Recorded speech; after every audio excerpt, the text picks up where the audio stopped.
Hey, everybody. Today's guest is a living testimony of God's power to transform. Meg Harkins was once bound by fear, addiction, and illness, but through surrender and faith, she now walks in freedom, healing, and purpose. Her story is one of radical redemption, and today she helps women say yes to healing, embrace their true identity in Christ, and step boldly into the calling God has placed on their lives. So, hello, Meg. Hello, how are you today? I am awesome. I would love for you to start off with, for those of us who don't know you, can you share a little bit about who you are and the season of life you're living in right now?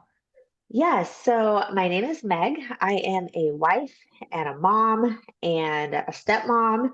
And my life right now is empty nesting, right? So my youngest is turning 21 in like 2 weeks. And so we've had a couple of years of them off doing their thing and really just getting into the groove of what life looks like when you're not constantly mom, right? Because it's a big transition. And so I've been able, God has pulled me in some amazing directions, helping launch a new nonprofit in our area and really just diving into servanthood in a whole different way. That's really awesome. I'm currently in the thick of being the mom. I have an 11 and 13-year-old, so I guess you could say I'm about, you know, 8 years away from me having my opportunity for the new season, and it'll be very weird. I'm sure the Lord has been, cultivating in your heart. Hey, like, look, it is a new season. It's not like the children go away. It's not like, they Right. don't need you, but it's not a constant mom, mom from the other room. Right. It's just now it's a phone call of mom, mom, right? But it's a whole different season of prayer and and worry. You know, as a mom, we always worry a little bit about our kids, right? Mhm. And just there we have three boys. So we have two 20, almost 23-year olds, and then a 21-year old. And so they're really embarking on becoming strong men in this world, right? And what does that prayer life look like? And how do you help still equip them from 3,000 miles away and Right. letting them do their own thing, but still leading them down the path that hopefully God is picking for them? Um, Mhm. so yeah, it's a whole different season of motherhood where honestly, sometimes I think they need us more, right? It's just not them physically here, but that prayer life I think becomes even more important. Oh, that's good. Yeah. Yeah, as I head into the tween years, it's like, navigating the boundaries and teaching them right and wrong. And so they can, when they get to 20-20-year-olds, you've equipped them already. And then it's about releasing them into the world. And Yes. it's like, okay, what did I do right? And what did I like? Oops. Yes, exactly. And so it is a beautiful season. I love actually having adult children like this. They're funny and like we get to have real conversations, not that you don't when they're growing up, but it's just a whole different level now. Yeah. And um, I am loving watching them blossom into amazing young men. That's amazing. So I'd love for you to take us to the season when things felt and were the hardest. Oh, goodness. So I think there were several of those, but probably the hardest, most recent season. In 2020, my life was falling apart. I was highly addicted to alcohol, refusing to admit that I was addicted to alcohol, and like just not acknowledging it. Even when people were trying to tell me, most of all, my son was like, Mom, you have to stop. And um, I didn't until I was forced to. So Mm, in 2020, I slipped and I broke my hip. I mm, spent 10 days in the kitchen, in the kitchen. I slipped in the kitchen. I spent 10 days in the hospital. It was the height of COVID. I actually tested positive for COVID, even though I was not symptomatic. Nobody wanted to do surgery. I had to lay in the hospital bed hours away from home by myself for 5 days before anybody would operate. It was a very like traumatic, not just because my hip was broke, but it was very isolating. The nursing staff didn't even want to come in my room. Like everybody was so afraid at that time. I came home with bed sores because nobody wanted to come in and turn me. Wow. Um, it was really traumatic. And I was detoxing because I was an alcoholic. And Hmm. now I was in the hospital with obviously no alcohol. And I came home and that should have been my wake up call, but unfortunately it wasn't. Hmm. And the pain medicine made me very, very sick. I was sleeping in a recliner. I was back at my mom's house because I needed help. So me and my two children moved in with my mom like over a weekend. I should say my children moved us in. They were in high school. They packed up our belongings because I was fresh out of surgery. Hmm. And I kept drinking because it was what helped the physical pain. It was still numbing the mental pain, the emotional pain that I was going through. And a few months later in February, I was hospitalized again in acute liver failure. This time I was in the ICU for 4 days. My kids didn't know if I was going to live. Like, thankfully, the Lord is so good, and I don't remember a lot of it. Hmm. Um, and I came out and I was like, I knew that I had to do something. And honestly, what I did was I just laid it all down at God's feet. I was like, I have epically failed doing it my way. It's time for your way. And I'm telling you, it was all Jesus Hmm. because I was drinking a bottle of whiskey a day. So a fifth of whiskey every day going into that hospital stay. And from the moment got out of that hospital, really, because I don't remember being in it, but I have not craved a drop of alcohol. February 2nd, it will be 5 years. And I Wow. never had to struggle. He literally just took it from me so that I could heal and move on. Hmm. Um, but yeah, that was my rock bottom that I rebuilt my life on. So, did you ever feel God, other than it just being taken, the addiction being taken away, did you ever have like a conversation with God or an encounter, or did he meet you differently than you expected that, or maybe even after that? Like, did you have a conversation like, so I don't want this anymore. You took it, so that's great. Like, did you have any like conversations at all with the Lord? I did. I had lots of conversations with him. Like I openly was like, I'm laying this down at your feet. I don't know what to do. And throughout that next year, he provided so much. So I was out on disability for my job. Mhm. Um, I was working a very high stress job at that time. He provided a new job opportunity that allowed me to work from home. That came with a huge pay cut, like a huge pay cut, sitting down and talking with my kids. And they were like, just do it, mom, just do it. And so I had that conversation with him. Lord, if this is what you want me to do, you're going to have to help me financially. He's like, okay. Mm. Like it was just several things.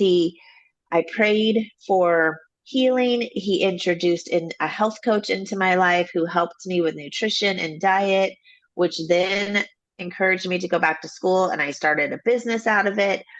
But there were several moments where, yes, he met me in those conversations and it was like, you're going to do it my way this time. Like, just try it my way.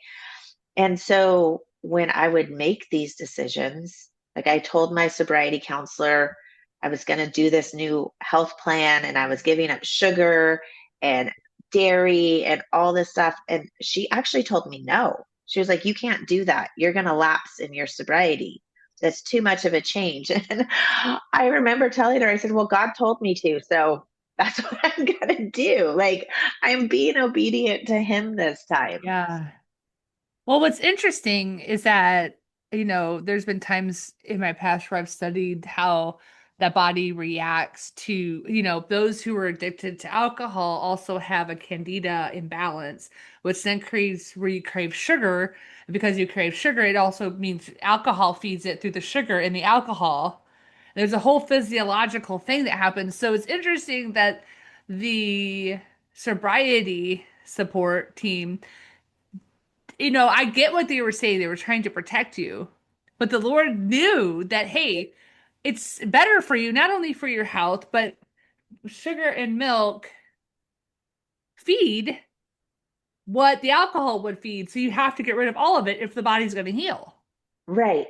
And I get the sobriety counselor too. Like a lot of addicts use the sugar for that dopamine hit too, Mhm. right? It releases that dopamine. And God was like, I need you to get that from me, right? Like, Right. I need your body to learn how to do that naturally. So everything has to go.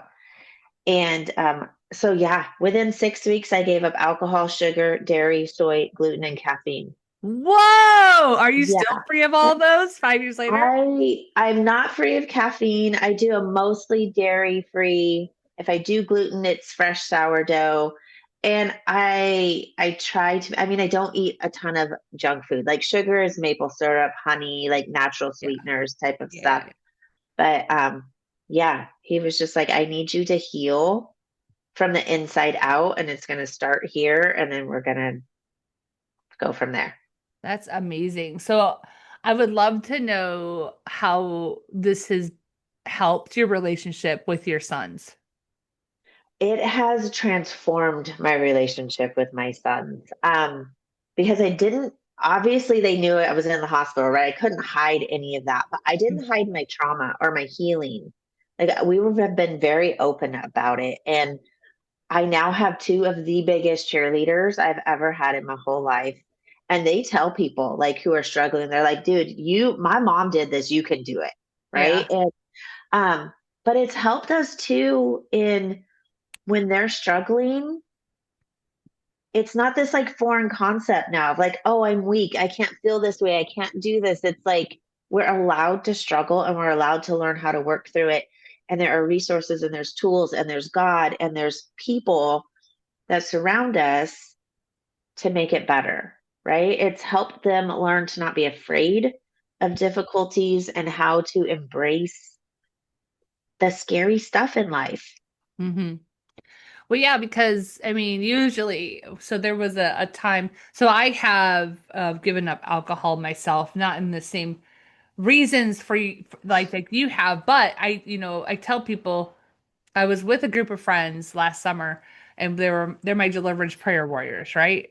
And they were talking about how they knew a couple people that were struggling with alcohol, and I'm like, I go, if we're gonna be completely transparent here.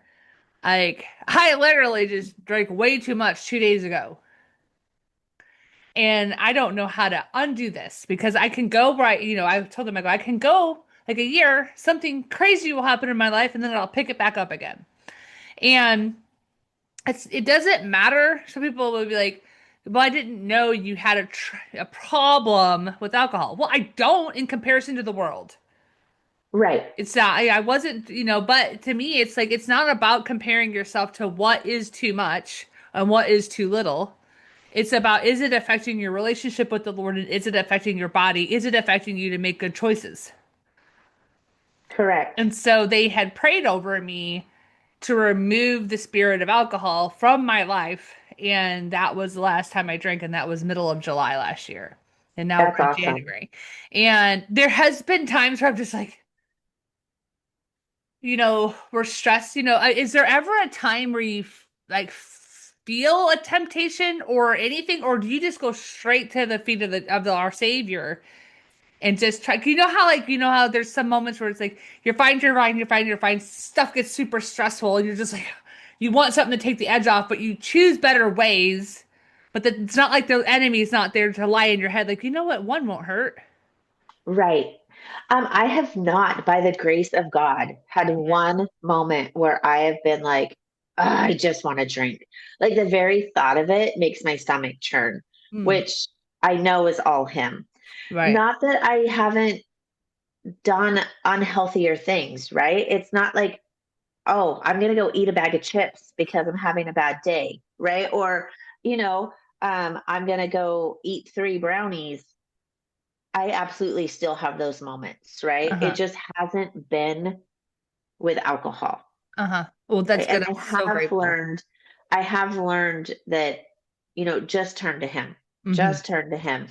And, or I turn to my husband, or I call my son. I'm like having a crappy day. Um, so I have learned those healthier coping mechanisms, and thankfully I've been sticking with them. But as far as like the alcohol itself, that is all of the Lord. I could, Right. because literally, like I said, it's almost 5 years, and not once have I craved a drop of alcohol. That's amazing. So how is God using this story now? Like obviously you're sharing on my podcast. I'm sure you've shared on others. Is he using this in your business that you said you created? He is. So my business has shifted dramatically over the last year, Uh-huh. but he had me actually start a health coaching business. So I spent 4.5 years coaching women on how to get healthy, right? How to eat a healthier diet. What does that look like with stress management? Like, it was a very holistic program, which evolved over those 4 years.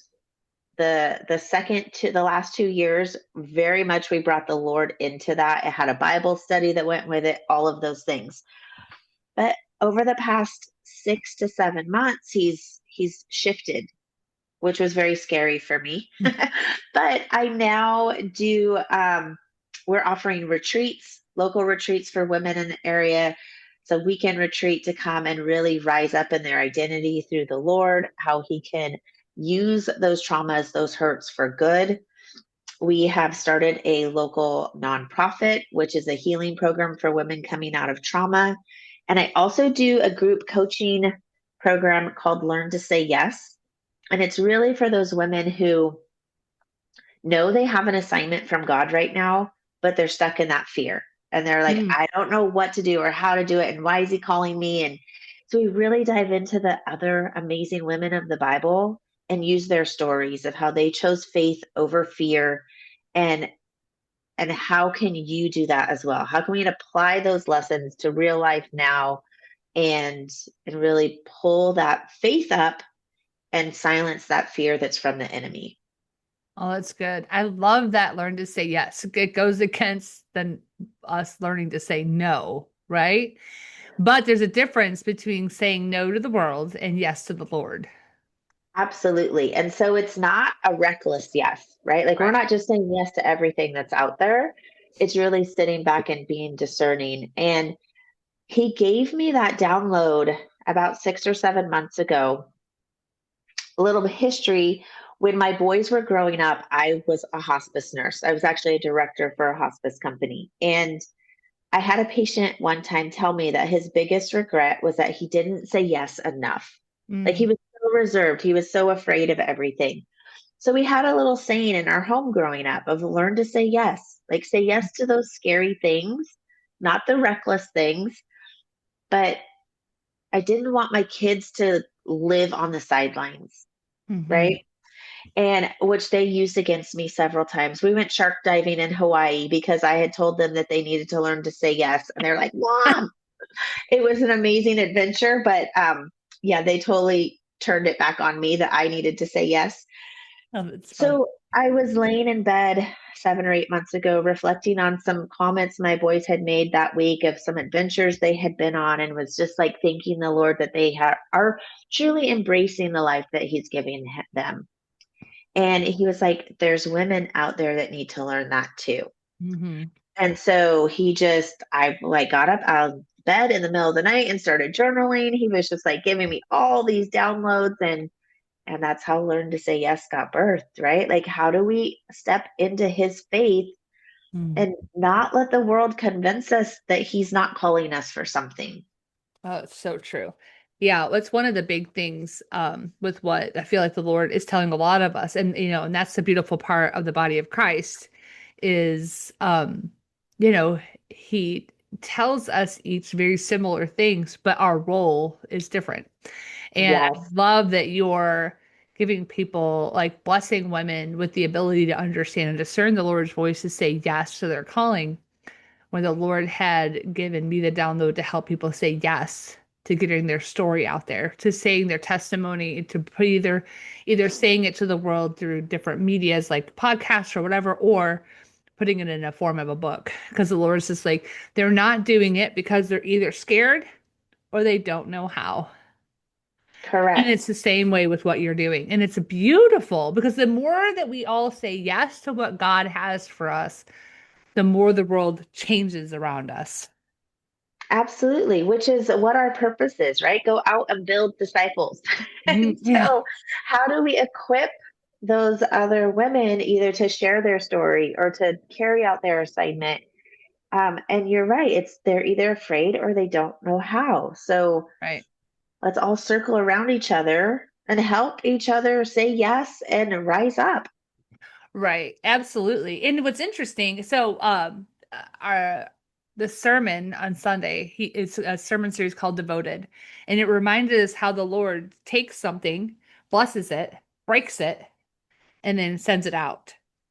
And so he showed it with how we not only feeding the 5,000, but also at communion, but also through the people in the Bible, including us.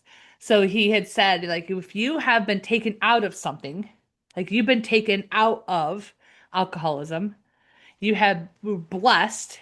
He broke all of that off of you, and now sending you into the world. And the Yes, same for every single woman and every single man on this planet.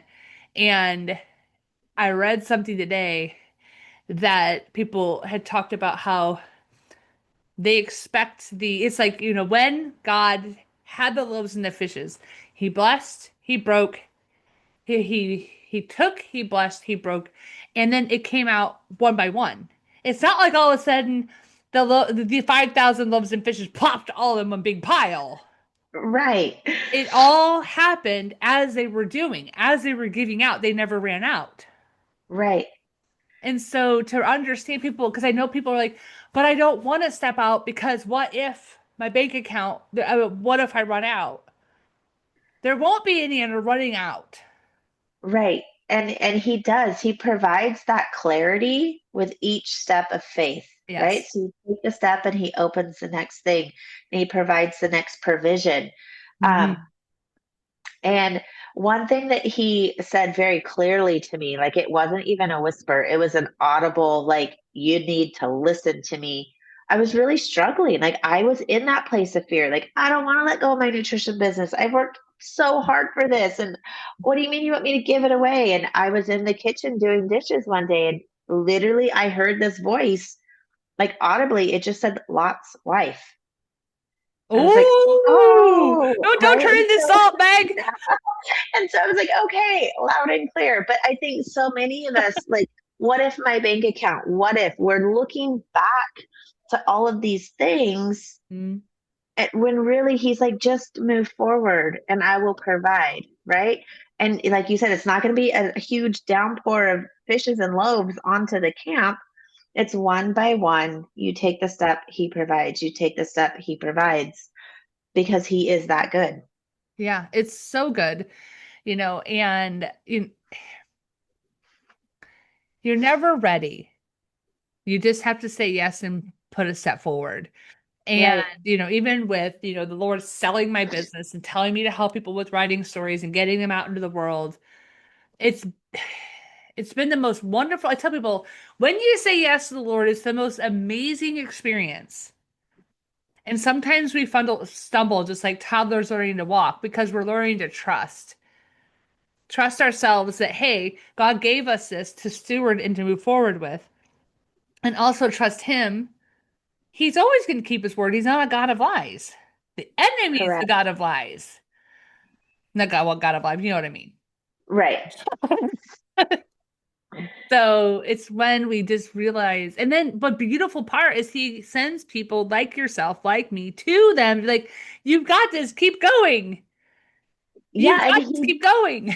he provides people like that. Like he sent me the health coach to help heal my body. Like Right. I thought I was doing all of the things and I was not, right? Like because I didn't know. And so if he needs somebody to be there to show you how to do it or to help you, he's going to provide that, Right. right? He doesn't call the qualified. He calls the willing. So Uh-huh. all you have to do is say yes and he's going to put all the other pieces into place. Well, that's right. That's right. It's so amazing. Um, so how is it like now that you've been doing this for, 6 months or a little bit, however long it's been? how has he showed up for you to like, has the doors been opening? Have you had to market different, or has it been easier than you ever imagined? It's been easier than I've ever imagined. I have one cohort halfway through the 12 weeks. I just started a second cohort last week. We hosted a retreat in October that was full. We have one in March that only 4 spots are left.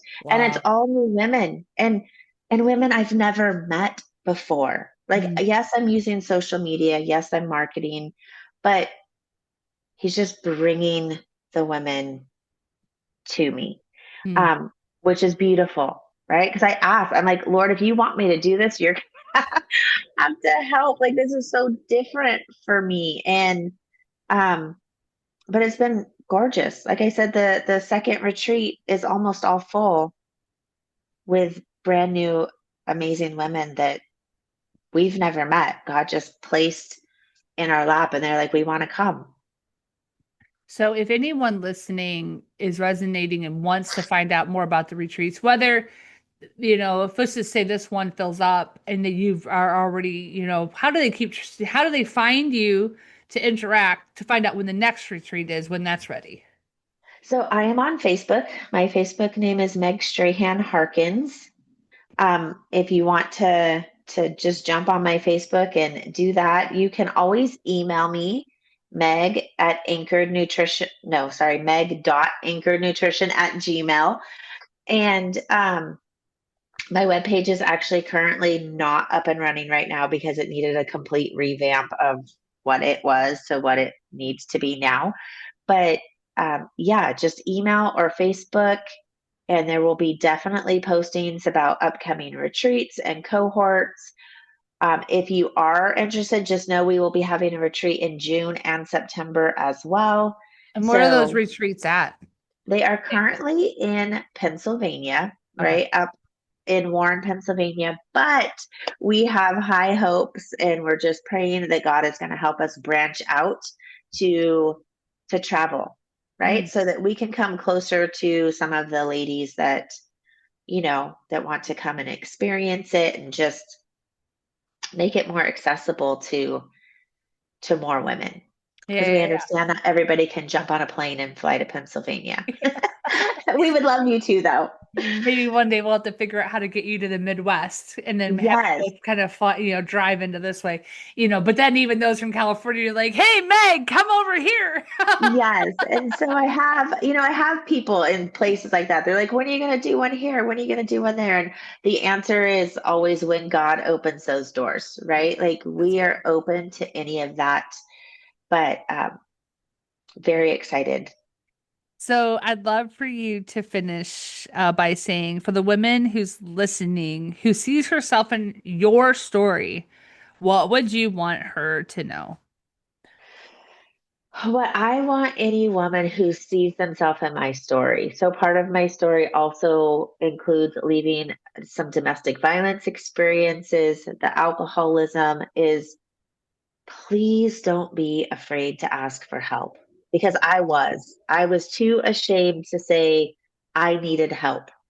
I knew I needed help in both situations, but I was afraid. Hmm. So that is my biggest thing is one, Jesus is going to help you. Like turn to him, but please find just one person and say, I need help. Right. And because that was the game changer. Once I finally admitted, I can't do this by myself, my whole life changed. Hmm. So even if it's just that one step of telling one person, you don't have to overturn your whole life overnight, right? It's just that first small step.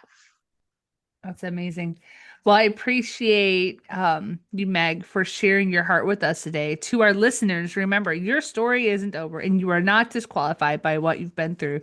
And remember always, you are healed with Jesus Christ and you are always healed, whole, and called. Thanks again. Thank you.